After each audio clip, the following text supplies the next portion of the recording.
الرحمن الرجيم بسم الله الرحمن الرحيم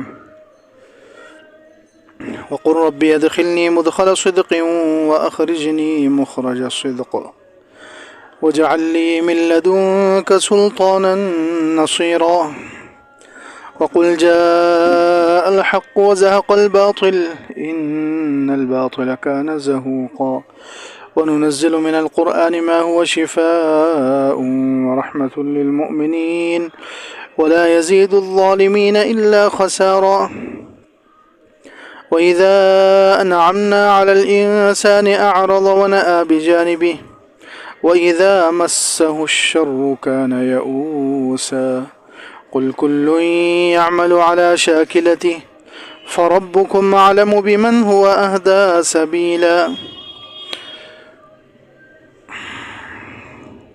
آج کا درس سورہ بنی اسرائیل کی آیت نمبر 80 سے شروع ہو رہا ہے. پچھلے ہفتے بتایا گیا تھا کہ اس سورت کی 5 آیتوں میں، اس رکوع کی 5 آیتوں میں اللہ رب العزت نے 5 اعمال بتلائے ہیں.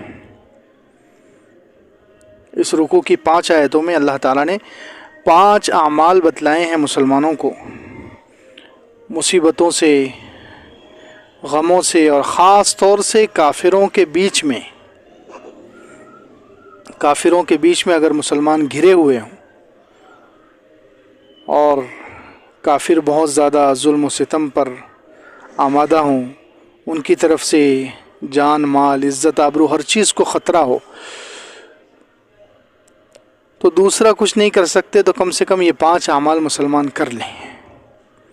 اگر ان سے لڑ نہیں سکتے، بدلہ نہیں لے سکتے، تو کم از کم یہ 5 اعمال مسلمان کر لیں. اللہ رب العزت مسلمانوں کے لیے کوئی نہ کوئی راستہ اور سبیل پیدا کر دیں گے. آج کے حالات کے لیے یہ بہترین رکوع اور بہترین 5 آیتیں آج کے حالات کے لیے. خاص طور سے اس وقت میں نازل ہوا جب اللہ کے رسول صلی اللہ علیہ وسلم خود مکے میں پریشان تھے. ابو جہل اور پورے کفار مکہ چاروں طرف سے گھیرے ہوئے تھے، چاروں طرف سے مسلمانوں کو گھیرے ہوئے، طرح طرح کے نقصان پہنچا رہے ہیں، جان کو بھی خطرہ، مال کو بھی، عزت آبرو کو بھی، ہر چیز، اسلام بھی خطرے میں، سب چیزیں خطرے میں تھی. اس وقت اللہ رب العزت نے تسلی کے لیے یہ 5 اعمال اور یہ 5 آیتیں اتاری. ان میں 5 اعمال بتلائے گئے کہ ان اعمال کو کر لیں تاکہ اللہ تعالیٰ ان ظالموں سے بچنے کا اور ظالموں کے نرغے سے نکلنے کا کوئی راستہ اور کوئی سبیل پیدا کر دے. تو اس میں سے پہلا عمل بتلایا گیا تھا کہ 5 وقت فرض نمازوں کا اہتمام. اقیم الصلاۃ لدلوک الشمس الی غسق اللیل، نماز قائم کرو سورج ڈھلنے سے لے کر رات کے چھا جانے تک، رات کا اندھیرا. سورج ڈھلنے سے مراد ظہر، سورج ڈھلنے کے بعد پہلی نماز کون سی ہے؟ ظہر. ظہر سے لے کر رات چھا جانے تک، عشاء تک، 4 نمازیں ایک ہی جملے میں آ گئی. اور 5ویں نماز ہے فجر. فجر کے لیے الگ اللہ تعالیٰ نے اسپیشل وقرآن الفجر، فجر کی نماز، یہ فجر کی قرات، فجر کو اللہ تعالیٰ نے اسپیشل الگ سے بیان کیا اس کی اہمیت کے پیش نظر. فجر کی نماز بہت اہم ہے ایک مسلمان کے لیے، ایک مومن کے لیے فجر کی نماز بہت اہم ہے. اس لیے اللہ تعالیٰ نے فجر کی نماز کو اسپیشل بیان کیا اور اس کی فضیلت بھی بیان کی. ان قرآن الفجر کان مشہودا، کہ فجر کے نماز کے وقت یا فجر کی قرات کے وقت فرشتے حاضر ہوتے ہیں. فرشتوں کی حاضری کا وقت ہے، ڈیوٹی ہوتی ہے، فرشتے اترتے ہیں، گواہ بھی بنیں گے، وہ قرآن بھی سنیں گے ہمارا. تو اس لیے پہلا عمل بتلایا گیا ہے کہ مسلمان 5 وقت نمازوں کا اہتمام، فرض نمازیں کم سے کم فرض نمازوں پر تو آ جائیں. حالات بدلنا ہے، مصیبتوں سے نکلنا ہے، کافروں سے چھٹکارا پانا ہے، سب سے پہلا عمل کیا ہے؟ فرض نمازوں کا اہتمام. اگر فرض نمازیں ہی نہیں ہوں گی تو پھر کبھی بھی ہم حالات سے نہیں نکل سکتے، کبھی بھی ہم مصیبتوں سے چھٹکارا نہیں پا سکتے. ظاہر سی بات ہے، فرائض ہی اگر زندگی میں نہیں ہے تو اللہ تعالیٰ کس بنیاد پر ہماری مدد کرے گا؟ اللہ تعالیٰ کس بنیاد پر ہماری مدد کرے گا؟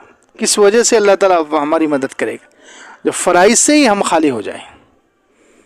تو فرائض تو سب سے اہم چیز ہے اسلام کی.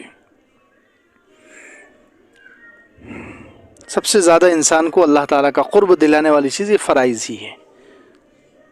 اللہ تعالیٰ کی طرف سے فرض کی ہوئی چیزیں، یہ بندگی کا حق ہے. یہ کس کا حق ہے؟ فرائض، بندگی کا. ہم اللہ کے بندے ہیں، اللہ تعالیٰ نے اتنے انعامات کیے ہمارے اوپر، اتنے احسانات کیے، اتنی نعمتیں عطا فرمائی، تو اس کی بندگی کا شکریہ اور حق یہ ہے کہ ہم فرائض ادا کریں.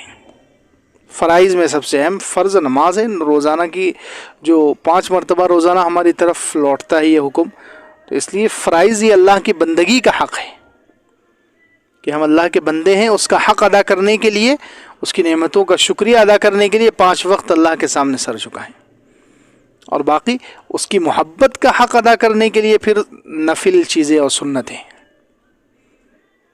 اصل بندگی کا حق کم سے کم اتنا تو ہم اللہ کا ادا کر دیں فرضوں کے ذریعے. کیا کے ذریعے؟ فرضوں کے ذریعے. تو اللہ کی بندگی کا حق ہے کہ ہم اس کے بندے ہیں، اس کا کھا رہے ہیں، اس کی چیزیں استعمال کر رہے ہیں، اس کی نعمتوں میں ہم جی رہے ہیں. اس لیے اس کے بندے ہونے کا اتنا تو حق بنتا ہے کہ ہم فرض ادا کریں، فرائض میں کوتاہی نہ کریں. پھر اگر اس سے محبت ہے تو اب محبت کا حق الگ ہے، اس کے لیے نفل پڑھیں. نفل نماز ہے، نفل روزے ہے، جتنے نفل اعمال ہیں، نفل صدقات زیادہ سے زیادہ، تاکہ اس کی محبت کا بھی حق ادا ہو جائے. لیکن فرض تو بہرحال ضروری ہے. تو خیر پہلا حکم بتلایا کہ 5 وقت فرض نماز. دوسرا حکم تھا وَمِنَ اللَّيْلِ فَتَهَجَّدْ بِهِ، رات کی تہجد. حالات سے نکلنا ہے، مصیبتوں سے نکلنا ہے، کافروں کے ظلم سے نجات پانی ہے، تو راتوں میں اٹھنا پڑے گا اللہ رب العزت کے سامنے اٹھ کر عبادت، اللہ سے دعائیں. تو تہجد کی نماز، کیونکہ تہجد کا وقت بہت خاص وقت ہے. یہ اللہ تعالیٰ نے ہر ایک کو پرسنل ملاقات کا ٹائم دیا ہوا ہے. تہجد کا کیا مطلب ہے؟ اللہ تعالیٰ نے ہر ایک کو پرسنل، ہر بندے کو، پورے مسلمانوں کو اللہ تعالیٰ نے پرسنل ٹائم دیا ہوا ہے کہ مجھ سے اگر اکیلے میں بات کرنی ہے تو تہجد میں آ جاؤ. کہاں آ جاؤ؟ تہجد میں. سب سے اللہ تعالیٰ اکیلے میں بات کرتے ہیں. انسان وہاں اللہ تعالیٰ کے سامنے گھر میں ہے، اب ہر انسان اپنے اپنے گھر میں اکیلا ہے، اللہ سے باتیں کر رہا ہے، اور اللہ تعالیٰ کی طرف سے اعلان لگ رہا ہے. اس وقت اعلان ہوتا ہے نا، حل من سائل، ہے کوئی مانگنے والا، ہے کوئی دعا کرنے والا کہ میں دعا قبول کروں، ہے کوئی گناہوں سے بخشش چاہنے والا کہ میں اس کے گناہ معاف کروں، ہے کوئی مانگنے والا کہ میں اس کی حاجت پوری کروں. تو یہ گویا اللہ تعالیٰ نے مانگنے کا اسپیشل پرسنل ٹائم دیا ہے نا. وزیر اعظم کے پاس یا ہندوستان کا یا کوئی بھی کسی بھی ملک کا کوئی لیڈر ہے، اس سے ہم کو کوئی ضرورت ہے، کوئی مسئلہ ہے، اور وہ ہمیں پرسنل وقت دے کہ آپ فلاں وقت میں آ کر مجھ سے اکیلے میں بات کیجئے، تو انسان اس کو کتنا اہمیت دے گا، ہے نہیں؟ اس وقت کو ناغہ کرے گا، وہ اس وقت کو مس کرے گا؟ نہیں کر سکتا. وہ اس وقت میں سارے دنیا کے کام چھوڑ کر، جان پر کھیل کر وہاں پہنچے گا کہ نہیں، اس نے اتنا بڑا آدمی ہے، اس نے مجھے پرسنل بلایا، پرسنل 5 منٹ دے دیے، بہت بڑی بات ہے. یہ سوچ کر آدمی جان پر کھیل کر ساری قربانیاں دے کر وہاں پہنچے گا، اور اس سے پرسنل. اللہ تعالیٰ نے تو روز کے لیے ہمیں پرسنل ٹائم دیا ہے تہجد میں، لیکن اللہ معاف کرے ہمیں تو کوئی احساس ہی نہیں ہے. ہم تو مردے کے جیسا پڑے رہتے ہیں، مردے کی طرح ہم سوتے رہتے ہیں. کوئی احساس ہی نہیں کہ اللہ تعالیٰ نے ہمیں پرسنل بلایا ہے کہ اکیلے میں ملاقات کرنی ہو تو تہجد میں آ جاؤ. اتنا اہم وقت ہے. اللہ کی رحمت. بعض علماء کہتے ہیں کہ اس وقت تو جو ہے، جو مسلمان عورت، مسلمان ہاں کافر نہیں، مسلمان عورت اگر اس وقت اٹھ کر جھاڑو بھی دے دے تو اس کو بھی کچھ نہ کچھ اللہ کی رحمت کا حصہ مل جائے گا. اس وقت جاگنا بہت بڑی چیز ہے. ابراہیم ابن ادہم رحمۃ اللہ علیہ سے کسی نے پوچھا تھا کہ بکریاں جو ہے کم بچے دیتی ہیں، لیکن ان کی تعداد دنیا میں زیادہ ہے، بہت نظر آتی ہے. بکری 1 بچے، 2 بچے، 3 بچے دے گی بس. اور کتیا وہ 8-8 10-10 بچے دیتی ہے، لیکن ان کی تعداد کتوں کی کم ہے. وجہ کیا ہے؟ تو ابراہیم ابن ادہم رحمۃ اللہ علیہ بہت بڑے اللہ کے ولی تھے، بزرگ تھے. انہوں نے کیا بولے؟ انہوں نے ارشاد فرمایا کہ بکریاں جو ہے تہجد کے وقت اٹھ جاتی ہیں. بکریاں سحر کے وقت، تہجد کے وقت اٹھ جاتی ہے، اس لیے اللہ تعالیٰ نے ان میں برکت دی ہے. اور کتے جو ہے رات بھر بھوکیں گے لیکن صبح کے وقت سو جائیں گے. رات بھر لڑیں گے بھڑیں گے بھوکیں گے لیکن سحری کا وقت جو ہے تہجد کا وہ اس وقت سو جاتے ہیں. تو وہ محروم رہ جاتے ہیں, ان میں برکت نہیں ہے. حالانکہ ان کے بچے زیادہ ہوتے ہیں لیکن وہ بچتے نہیں ہیں, بہت کم پنپتے ہیں, بچتے ہیں. اور بکریاں دیکھو, روزانہ دنیا میں کروڑوں بکریاں ذبح ہوتی ہوں گی. مسلمان بھی کھاتے بکرے تو, اور کافر بھی کھاتے بکروں کو, تو ہے نہیں.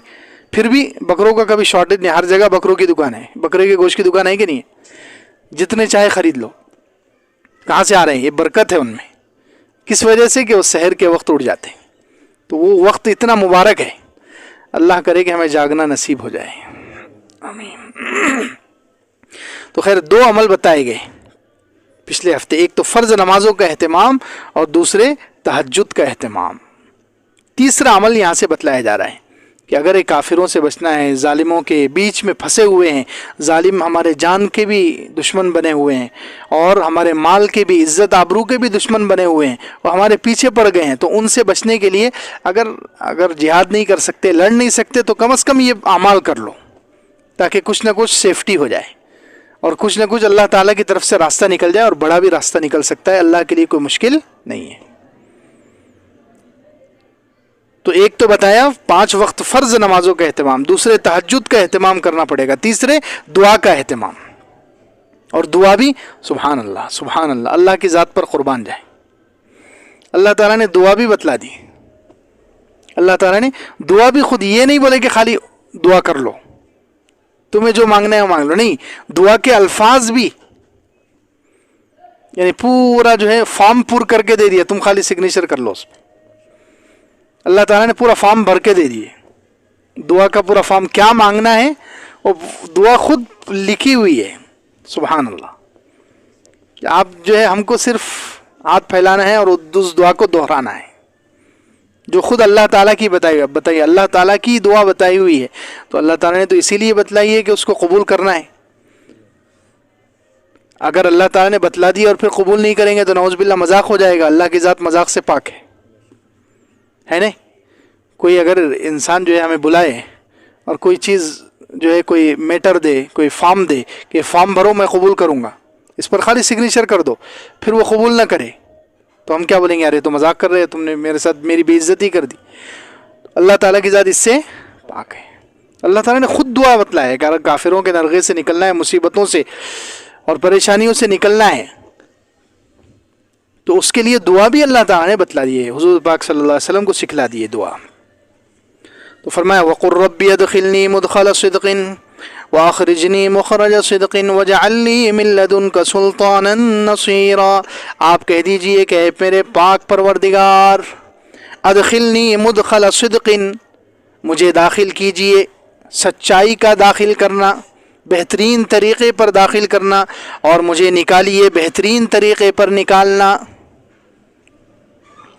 اب کہاں داخل کرنا اور کہاں نکالنا, کہاں داخل کرنا ہے اور کہاں سے نکالنا ہے, یہ 2 لفظ ہیں یہاں پر. مدخل صدق, اے اللہ مجھے بہترین طریقے پر داخل کیجئے, کہاں داخل کیجئے, اور بہترین طریقے پر نکالیے, کہاں سے نکالیے. اس میں مفسرین کا اختلاف ہے, صحابہ بھی, تابعین, بہت سارے بزرگوں کے الگ الگ اقوال. بعض مفسرین کہتے ہیں کہ ادخلنی مدخل صدق, اے اللہ مجھے داخل کیجئے بہترین طریقے پر داخل کرنا. یعنی اب چونکہ حضور صلی اللہ علیہ وسلم کو یہاں اشارہ دیا جا رہا ہے ہجرت کا. کس کا اشارہ دیا جا رہا ہے؟ ہجرت کا. کہ کچھ دنوں کے بعد آپ مکے میں تھے نا, یہ مکے میں حالات میں تھے, پریشانیوں میں تھے, اس وقت یہ آیتیں اتری. تو گویا اب اشارہ کیا جا رہا ہے کہ آپ عنقریب ایک جگہ یعنی مدینے میں داخل ہونے والے ہیں, ہجرت کی جگہ مدینے میں ہجرت کر کے جانے والے ہیں. تو پہلے سے دعا منگوائی جا رہی کہ آپ دعا مانگ لیجئے کہ جب میں مدینے میں داخل ہوں تو بہترین طریقے پر داخل ہو جاؤں, عزت کے ساتھ, شان کے ساتھ, خیر کے ساتھ, برکت کے ساتھ. اور مجھے نکالیے بہترین طریقے سے. نکالنا کہاں سے نکالنا؟ مکے سے. مکے سے ہجرت کرے تھے نا, تو مکے سے جب میں نکلوں تو عافیت کے ساتھ نکلوں, میرا جسم محفوظ رہے, عزت اور آبرو بچی رہے, کیونکہ کافر پیچھے پڑے ہوئے تھے, وہ ہجرت بھی نہیں کرنے دے رہے تھے نا.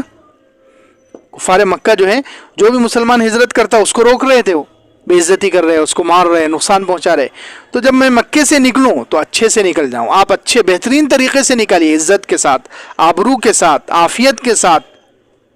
اور جب مجھے بہترین طریقے پر مدینے میں داخل کر دیجئے، شان کے ساتھ، خیر و برکت کے ساتھ.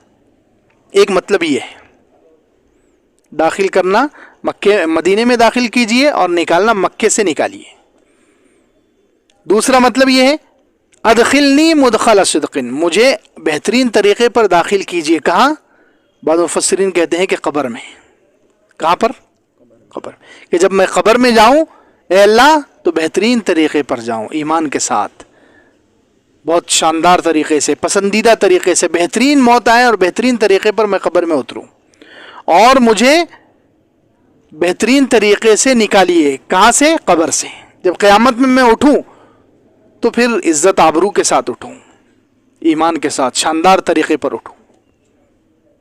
بعض مفسرین نے یہ مطلب لیا ہے کہ بہترین طریقے پر داخل کیجئے یعنی قبر میں، اور بہترین طریقے سے نکالیے یعنی قبر سے اٹھائیے. اور بعض مفسرین نے کہا ادخلنی مدخل صدق، اے اللہ مجھے بہترین طریقے پر داخل کیجئے. کہاں؟ جنت میں.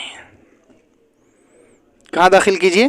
ہاں بہترین طریقے پر جنت میں داخل کیجئے، اچھے طریقے پر. یعنی کوئی زیادہ لمبا چوڑا حساب کتاب نہ ہو. حساب کتاب لمبا چوڑا ہوگا تو آدمی مشکل میں پھنس جائے گا وہاں قیامت کے دن. آسانی کے ساتھ، آسان حساب ہو، زیادہ پوچھ گچھ نہ ہو، بہت عزت اور شاندار طریقے پر میں آسانی سے، بہترین طریقے سے جنت میں داخل ہو جاؤں. اور بہترین طریقے سے مجھے نکالیے. کہاں سے؟ دنیا سے. دنیا سے جب میں نکل کر جاؤں تو بہترین ایمان ساتھ میں ہو میرے، دنیا بہت سارے اعمال میرے ساتھ میں ہو، دنیا کے زیادہ حساب کتاب اور لمبے چوڑے پراپرٹی اور یہ چیزیں میرے ساتھ نہ ہوں. بہترین طریقے سے دنیا سے نکالیے. جیسے ایک ایمان والے کی اور اچھے لوگوں کی، سچے مومنوں کی موت ہوتی ہے، ایسے انداز سے مجھے دنیا سے نکالیے اور بہترین طریقے پر جنت میں داخل کیجیے. لیکن امام قرطبی رحمۃ اللہ علیہ کہتے ہیں کہ یہ آیت جو ہے، اس آیت میں اچھے طریقے پر داخل کرنا اور اچھے طریقے پر نکالنا، اس سے مراد ہر کام ہو سکتا ہے. یہ بہت کام کی آیت ہے. ارادہ کر لیجئے کہ انشاءاللہ اس کو یاد کریں گے، اور ہر نماز کے بعد 3 مرتبہ 5 مرتبہ دل کی توجہ کے ساتھ انشاءاللہ دعا کریں گے، تو پھر سارے کام آسان ہو جائیں گے. کیونکہ بعض مفسرین نے اس کا ترجمہ لکھا ہے کہ آپ مجھے داخل کیجئے، بہترین طریقے پر داخل کرنا. کہاں داخل کیجئے؟ جس کام، جس جگہ، جس ذمہ داری، جس زمانے میں داخل ہو جاؤں، جس جگہ داخل ہو جاؤں، جس مکان میں داخل ہو جاؤں، جس زمانے میں، جس کام میں، جس ذمہ داری میں داخل ہو جاؤں، اے اللہ مجھے بہترین طریقے پر داخل کر دیجئے. کہ وہ کام میں جب کروں، جگہ میں داخل ہو جاؤں، کسی کام میں داخل ہو جاؤں، کسی ذمہ داری میں داخل ہو جاؤں، تو بہترین طریقے پر، شاندار، میرے پسندیدہ طریقے پر، اچھے طریقے پر میں وہاں داخل ہو جاؤں. اور جب میں نکلوں، کسی کام سے نکلوں، کسی زمانے سے نکلوں، کسی جگہ سے نکلوں، تو پھر مجھے عزت کے ساتھ اور کامیابی کے ساتھ نکال دیجئے. یہ بہت اہم چیز ہے. بعض مرتبہ آدمی کسی جگہ میں داخل ہوتے وقت تو وہ بہت کامیاب ہوتا ہے، اچھا ہوتا ہے، گھر میں داخل ہو رہا ہے، بہت شان سے داخل ہو رہا ہے، لیکن بیوی کے ہاتھوں ذلیل ہو کے نکل رہا ہے. پھر داخل ہوتے وقت تو بہت اچھے طریقے سے داخل ہو رہا ہے، لیکن نکل رہا ہے تو ذلیل ہو کر، جھگڑا کر کے، مسئلے کر کے نکل رہا ہے. بازار میں داخل ہو رہا ہے تو بہت شان سے، سفید کپڑے ہیں، لیکن آ رہا ہے تو مار کھا کے آ رہا ہے، گالیاں کھا کے آ رہا ہے. ہوتا ہے نہیں ہوتا؟ بعض مرتبہ آدمی کسی کام میں داخل ہوتا ہے تو داخل ہوتے وقت تو اچھی پوزیشن میں ہوتا ہے، داخل ہوتے وقت اچھا ہوتا ہے، اور جب نکلتا ہے تو وہاں سے ناکام ہو کر نکلتا ہے، خسارہ لے کر، نقصان لے کر نکلتا ہے، مصیبت کے ساتھ نکلتا ہے. تو اس لیے بہترین دعا ہے کہ جس کام، جس جگہ، جس ذمہ داری میں داخل ہوں، اے اللہ بہترین طریقے پر داخل ہوں، اور جب اس کام سے، اس جگہ سے، اس ذمہ داری سے، اس زمانے سے نکلوں تو بہترین طریقے پر نکلوں. جامع دعا ہے ایک دم. رب ادخلنی مدخل صدق واخرجنی مخرج صدق. اے اللہ مجھے داخل کر دیجئے، بہترین طریقے پر داخل کرنا. جس کام میں داخل ہو جاؤں، جس جگہ میں داخل ہو جاؤں، جس ذمہ داری میں داخل ہو جاؤں، بہترین طریقے پر داخل ہوں. اور جب وہاں سے نکلوں، جس کام سے نکلوں، جس جگہ سے نکلوں، جس ذمہ داری سے نکلوں، تو شاندار طریقے پر، کامیاب ہو کر، عزت اور آبرو کے ساتھ نکلوں. سمجھ میں آیا؟ تو تیسرا کام بتلایا گیا، کافروں سے بچنا ہے. اگر ظالموں کے بیچ میں گر گئے ہیں، کافر پریشان کر رہے ہیں، وہ جان اور مال کے دشمن ہیں، عزت اور آبرو کے دشمن ہیں، تو ان سے بچنے کے لیے پہلا عمل تھا فرض نمازیں، 5 وقت کی نماز. دوسرا عمل تھا تہجد کی نماز. اور تیسرا عمل ہے یہ دعا کا اہتمام. اردو میں بھی دعائیں کر سکتے ہیں خوب، یعنی زیادہ سے زیادہ دعاؤں کا اہتمام. اور خاص طور سے یہ اسپیشل اللہ تعالیٰ نے دعا بھی سکھلا دی، اس دعا کو پڑھیں. تو ہر کام میں اللہ تعالیٰ کامیاب کر کے لوٹائیں گے. جس جگہ داخل ہو جائیں گے اچھے طریقے سے داخل ہوں گے، اور جب نکلیں گے تو اچھے طریقے سے عزت اور آبرو کے ساتھ نکلیں گے. جس ذمہ داری میں داخل ہو جائیں گے، جس جگہ میں داخل ہو جائیں گے. بہترین دعا ہے. تو فرمایا ربی ادخلنی مدخل صدقین، اے اللہ مجھے داخل کر دیجئے بہترین طریقے پر داخل کرنا، اور مجھے نکالیے بہترین طریقے پر نکالنا. وجعل لی من لدنک سلطانا نصیرا، اور مجھے اپنے پاس سے، اپنی طرف سے غلبہ، بات منوانے کی طاقت دے دیجئے، مدد کی ہوئی. دیکھیے غلبہ مانگا جا رہا ہے. آپ دعا کیجئے وجعل لی من لدنک، اے اللہ مجھے اپنے پاس سے سلطانا، غلبہ دے دیجئے، یعنی حکومت دے دیجئے. غلبے سے مراد کیا ہے؟ حکومت. حکومت سے ہی لوگ بات مانتے ہیں نا، ویسے تو بات نہیں مانتے، ڈنڈے سے لوگ زیادہ بات مانتے ہیں. اب دیکھو تبلیغ والے تھک گئے بیچارے، 90 سال سے پکار رہے ہیں نماز پڑھ لو، یہ کر لو. 10% بھی نمازی نہیں بنے ابھی تک. کتنے پرسنٹ؟ 10% بھی نمازی نہیں بنے، اور نہ قیامت تک بنیں گے. یہ خالی بولنے سے، خالی ترغیب ترغیب ترغیب، اس سے 100% تو کبھی نہیں بننے والے. 50% ایسے رہیں گے جن کو ڈنڈے کی ضرورت ہے. کیا کی ضرورت ہے؟ ہاں، یعنی اسلامی حکومت، اسلامی نظام ہو، مسلمانوں کا خلیفہ ہو جو اسلامی طریقے پر حکومت چلائے. تو جب وہ ڈنڈے کے زور پر لوگوں کو نمازی بنائے گا، پھر ایک بھی بازار میں نظر نہیں آئے گا، پھر فجر میں ایک بھی بستر پر نظر نہیں آئے گا. پھر کس کی ہمت ہے جی بستر پر رہے؟ وہ جب کوڑے پڑیں گے یا ایک نماز چھوڑنے پر. اسلامی حکومت میں کیا ہوتا ہے؟ اگر نماز جان بوجھ کر چھوڑ دیے تو کچھ اماموں کے نزدیک تو ڈائریکٹ قتل ہے. ایک نماز بھی جان بوجھ کر چھوڑ دیے. امام احمد بن حنبل، امام شافعی رحمۃ اللہ علیہ وغیرہ، یہ بزرگان دین، یہ پورے دنیا کے اماموں میں سے ہے. یہ لوگ کہتے ہیں کہ ڈائریکٹ اس کو کیا کر دیا جائے؟ قتل کر دیا جائے. ایک ہی نماز جان بوجھ کر چھوڑ دیا تو. اور امام ابو حنیفہ رحمۃ اللہ علیہ تھوڑی نرمی کرتے ہیں، وہ کہتے ہیں کہ اس کو جیل میں ڈال دو. کہاں ڈال دو؟ جیل میں ڈال دو. اگر یہ وہاں جیل میں نماز کا عادی بن گیا، نماز کی اس کو عادت پڑ گئی، نماز کا اس نے ارادہ کر لیا، تو ٹھیک ہے، اس کو مار ٹھوک کر سزا دے کر نماز کا عادی بنائیں گے، پھر چھوڑ دیں گے. اگر نماز کا عادی نہیں بنا تو پھر ان کے نزدیک بھی کچھ دنوں کے بعد اس کو قتل کر دیں گے. تو بتائیے جب ایسی اسلامی حکومت آ جائے گی تو پھر کوئی بے نمازی رہے گا؟ تو اللہ کے رسول صلی اللہ علیہ وسلم سے اللہ تعالیٰ دعا کروا رہے ہیں کہ آپ دعا کیجئے وجعل لی من لدنک سلطان، اللہ مجھے اپنے پاس سے حکومت، غلبہ دے دیجئے، بات منوانے کی طاقت. بات منوانے کی طاقت کیا ہے؟ وہ ڈنڈا ہے. حکومت ہے، اسلامی حکومت، اسلامی نظام خلافت.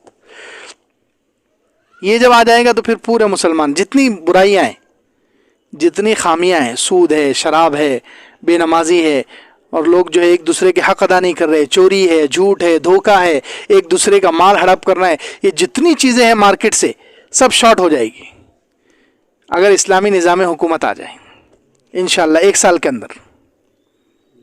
زیادہ محنت کی ضرورت نہیں ہے. کتنے سال کے اندر؟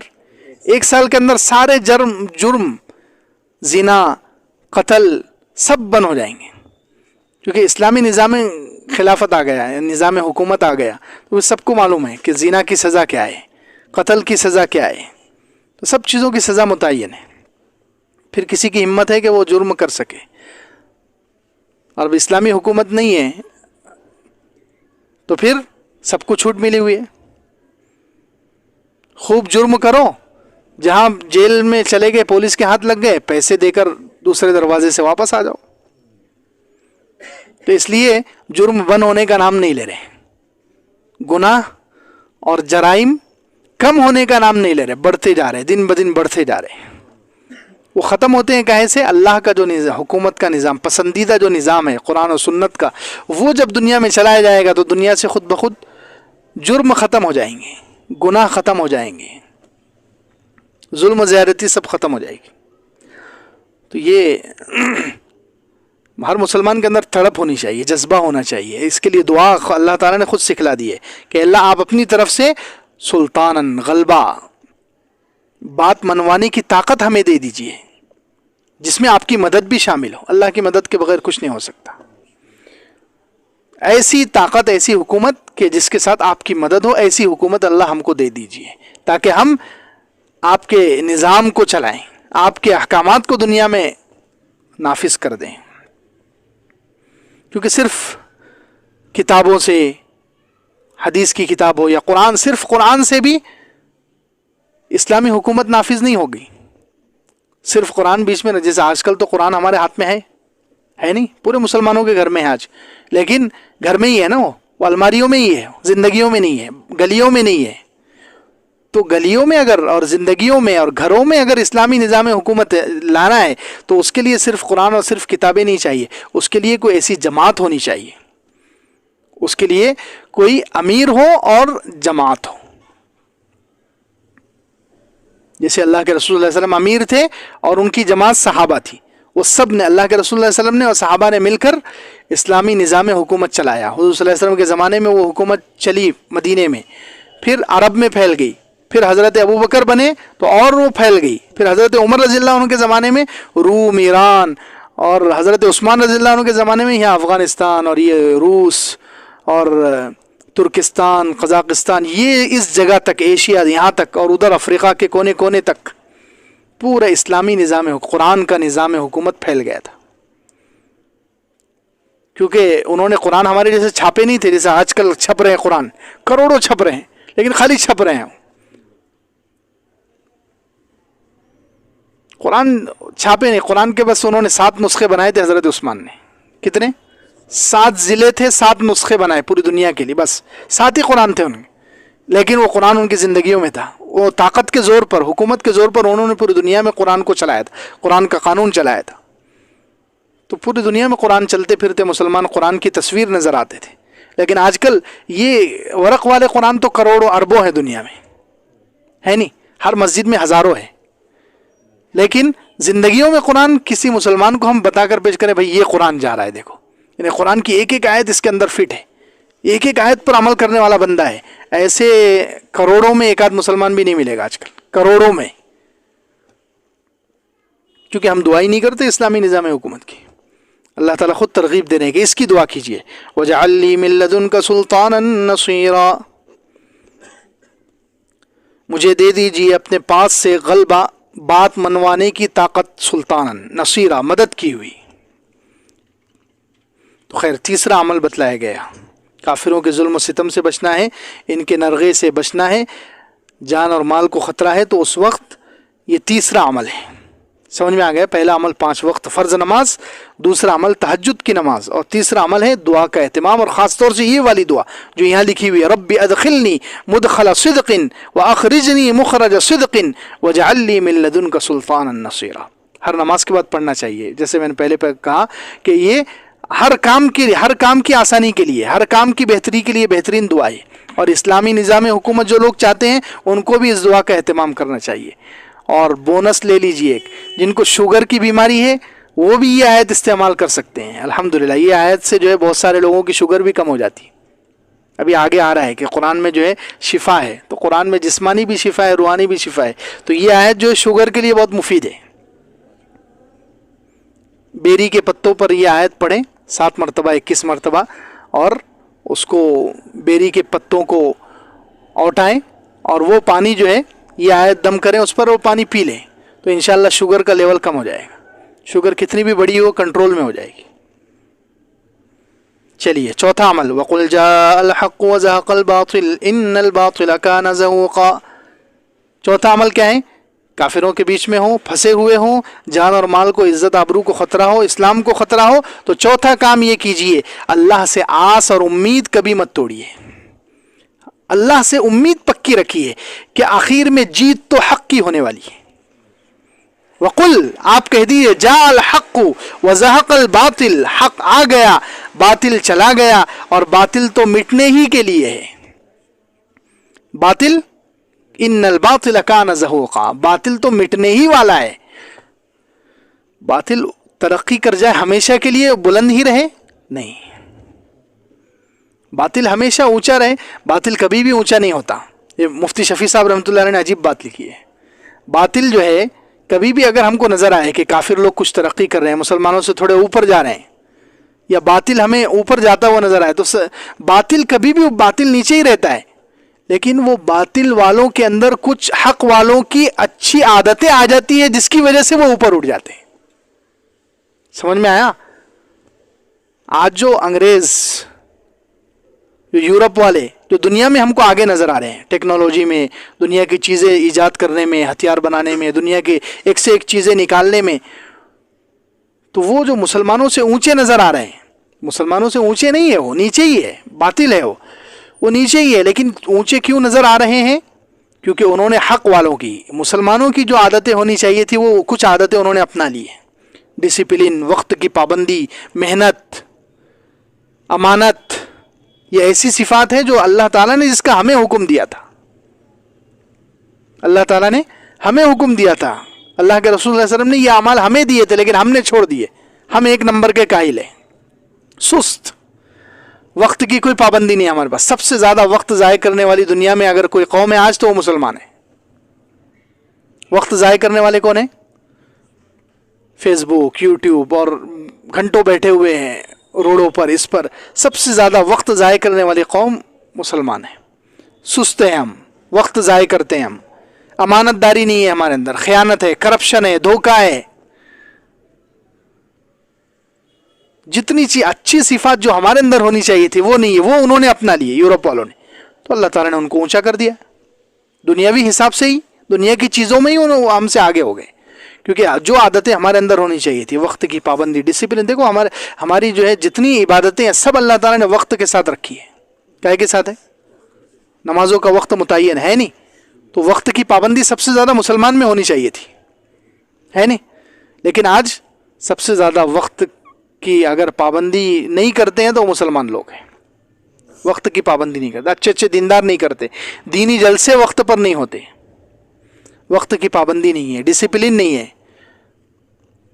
نظم و ضبط کے ساتھ، ایک ترتیب کے ساتھ کام کرنا نہیں، وہ نہیں ہے. ہمارے دیکھو نماز کی صف کیسی ہوتی ہے. اللہ تعالیٰ نے سکھایا ہم کہ ہم ہر چیز ترتیب سے کریں.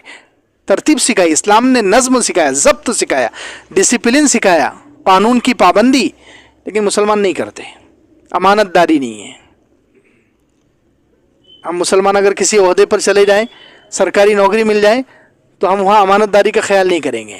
بہت کم لوگ ہیں جو کرتے ہیں. بس باقی وہاں جا کر خیانت کریں گے، لوٹنا شروع کر دیں گے، اپنی جیب بھرنا شروع کریں گے، رشوت لینا شروع کریں گے، سارے غلط کام.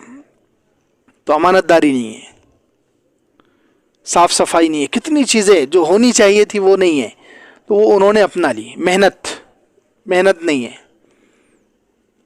کتنا ہم محنت کریں، دنیا کے کام بھی ہم صحیح سلیقے سے نہیں کرتے، دنیا کے کاموں میں بھی ہم اتنا وقت نہیں لگاتے. زیادہ تر وقت ہمارا بیکار. بہت کم لوگ ہیں ہم میں جو محنت کرتے ہیں دنیا کے لیے بھی صحیح. ہم دنیا کے لیے بھی صحیح محنت نہیں کرتے. وہ لوگ دیکھو جاپان والے اور یہ چائنا کیسی چیزیں نہیں کر رہے. وہ وقت کو تو وصول کرتے کم سے کم. واٹس ایپ میں اس میں دوسروں کو لگا دیا انہوں نے پوری دنیا کو، لیکن خود نہیں لگتے وہ اس میں. یہ بیکار چیزوں میں انہوں نے، یہودیوں نے، عیسائیوں نے، اور یہ چائنا اور جاپان والے مسلمانوں کو لگا دیے کہ تم ٹائم پاس کرتے رہو، ہم جو ہے محنت کر کے کمپنیاں بنا کے چیزیں نکال کے آگے ترقی کریں. تو خیر بات چل رہی ہے کہ حق ہمیشہ اونچا رہتا ہے. حق جا الحق و زہق الباطل، حق آ گیا اور باطل مٹ گیا، اور باطل مٹنے ہی کے لیے. تو بتایا جا رہا ہے چوتھا عمل کیا ہے؟ اللہ سے کبھی بھی نا امید نہیں ہونا چاہیے. حالات کتنے بھی سنگین ہو جائیں، حالات کتنے بھی خراب ہو جائیں، کتنا ہی زیادہ ہماری جان کو خطرہ ہو، مال کو خطرہ ہو، عزت اور آبرو کو خطرہ ہو، ہم سے جڑی ہوئی چیزوں کو خطرہ ہو، لیکن ہمیں کبھی بھی اللہ سے آس نہیں توڑنی چاہیے، اللہ سے امید نہیں چھوڑنی چاہیے. دیکھیے اب یہ آیت حضور صلی اللہ علیہ وسلم کو کہاں سکھائی جا رہی ہے؟ مکے میں. کہاں پر؟ مکے میں، جہاں سانس لینا مشکل ہو رہا ہے مسلمانوں کو.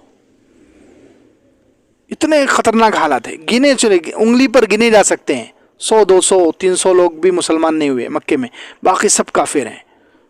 اور ہمیشہ خطرہ ہے کہ کب وہ ڈائریکٹ عام مسلمان کو نہیں، کس وقت یہ حملہ کر کے حضور پاک صلی اللہ علیہ وسلم کو نعوذ باللہ قتل کر دیں گے، بھروسہ نہیں ہے. اتنی خطرناک کنڈیشن ہے، پورا دین خطرے میں، پورا اسلام خطرے میں. لیکن اللہ تعالیٰ اس وقت کیا کریں، آپ کہہ دیجئے. اتنی امید، اتنی اللہ پر اتنا بھروسہ کہ آپ کہہ دیجئے اتنے سخت حالات میں رہنے کے باوجود بھی حق ہے، حق بڑھنے والا ہے، باطل مٹنے والا ہے، باطل مٹنے ہی کے لیے.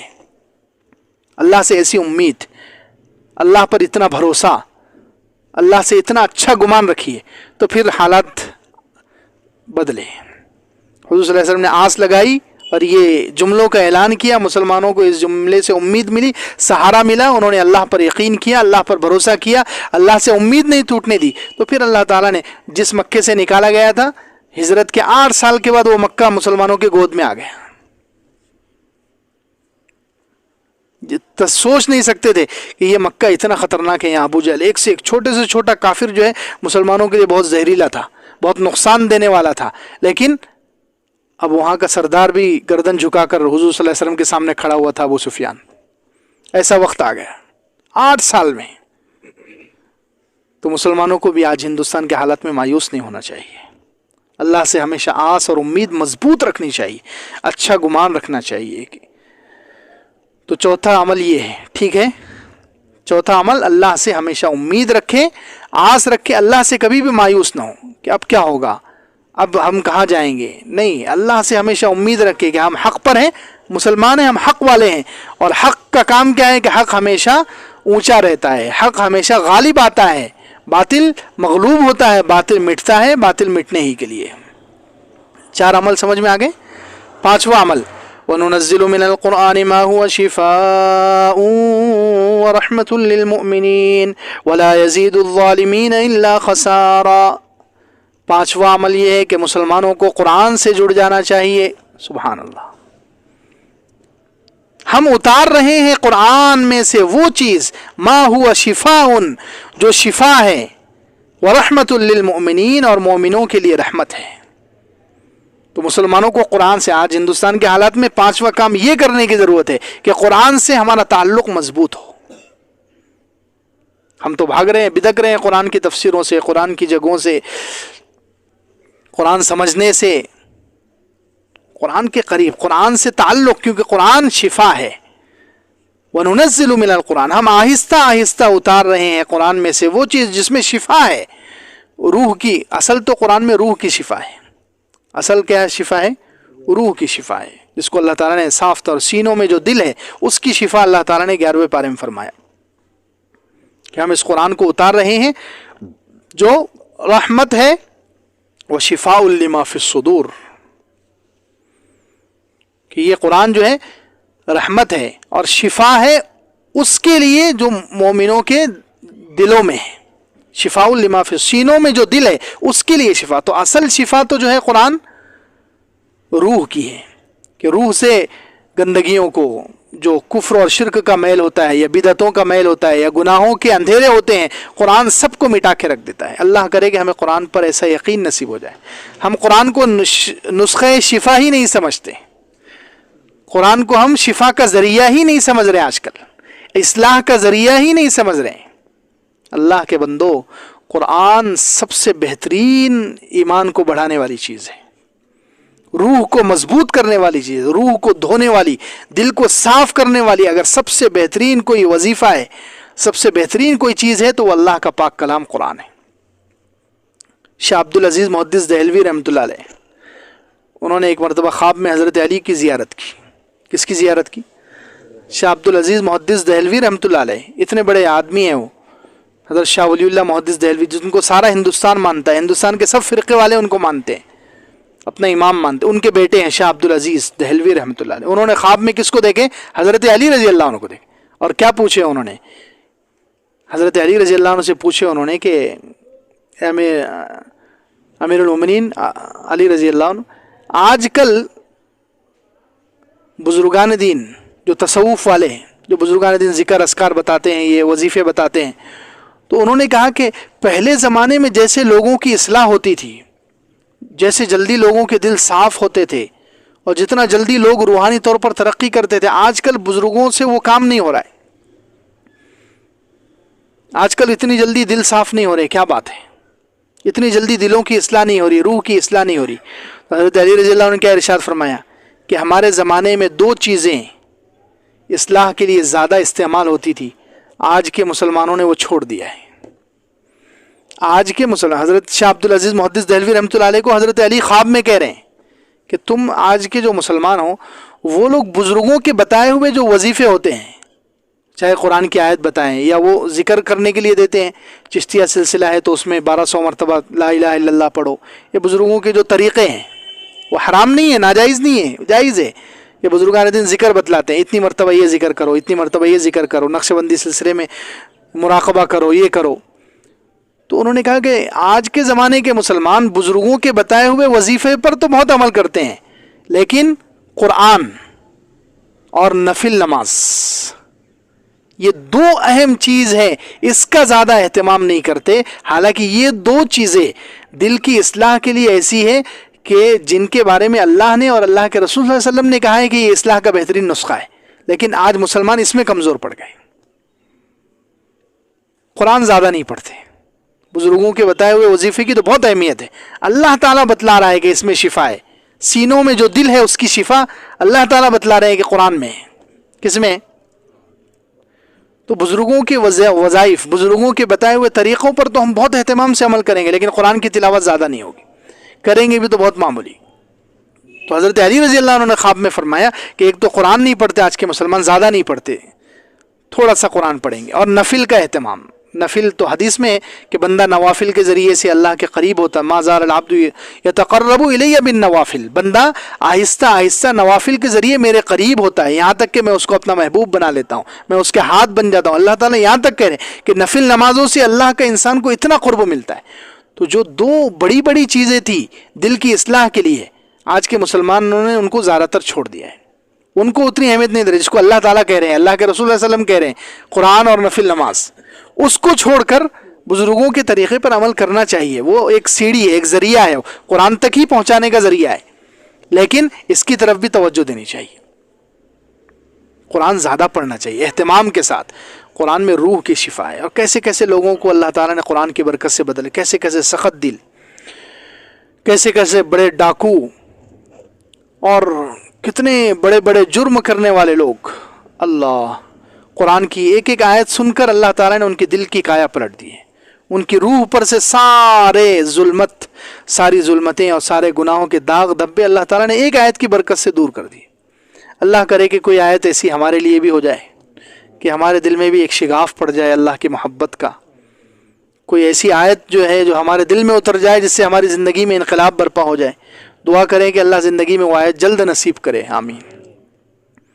کیسے کہ اسماعی رحمۃ اللہ علیہ کا واقعہ اس سے پہلے بھی کہیں سنا ہے. اسماعی رحمۃ اللہ علیہ بہت بڑے عالم تھے، بہت بڑے عالم تھے اور قرآن کے بہت ماہر تھے. یہ قرآن کے ایک ایک لفظ کی تحقیق کے لیے عرب کے دیہاتوں میں جاتے تھے.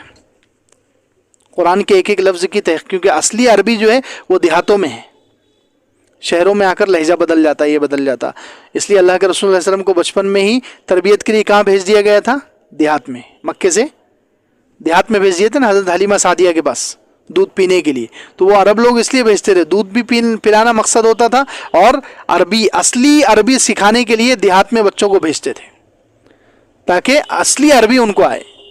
تو اصلی عربی اکثر دیہاتوں میں ہوتی تھی اس زمانے میں. تو یہ اسماعی رحمۃ اللہ علیہ کہتے ہیں وہ قرآن کے ایک ایک لفظ کی تحقیق کے لیے عرب کے قبیلوں میں جا کر سالوں وہاں رہتے تھے. تو ایک مرتبہ وہ دیہات میں چلے گئے. اب وہاں دیہاتی بچوں کو قرآن پڑھا رہے ہیں اور وہاں اپنی تحقیق بھی چل رہی ہے. تو کہتے ہیں اچانک ایک مرتبہ وہاں ڈاکوؤں نے حملہ کر دیے. ڈاکوؤں نے کیا کر دیے؟ حملہ کر دیے. اب اس زمانے میں ڈاکو حملہ کرتے تھے تو کیسے خطرناک ڈاکو، پورے مردوں کو قتل کر دے، کتنے صفاق ہوتے تھے وہ، سخت دل. تو ڈاکو نے حملہ کر دیا اور ڈاکو ان کے پاس بھی پہنچ گئے. اور ڈاکو وہ اتنا ماہر تھا، ڈاکوؤں کا سردار، ان کو دیکھتے ہی پہچان لیا کہ اے شہری تو یہاں کیا کر رہا ہے. چہرہ دیکھ کر پہچان لیا کہ یہ دیہاتی نہیں ہے، شہری ہے. ان کا چہرہ دیکھ کے پہچان لیا کہ اسماعی رحمۃ اللہ علیہ کو ڈاکو نے کہا کہ تو یہاں کیا کر رہا ہے، تو شہری ہے، تو دیہاتی لوگوں میں کیا کر رہا ہے. تو انہوں نے کہا کہ میں یہاں کے بچوں کو قرآن پڑھاتا ہوں. اب وہ مسلمان ہے، ڈاکو عرب ہے، کیا ہے، مسلمان عرب ہے، لیکن اس کو نہیں معلوم قرآن کیا ہے.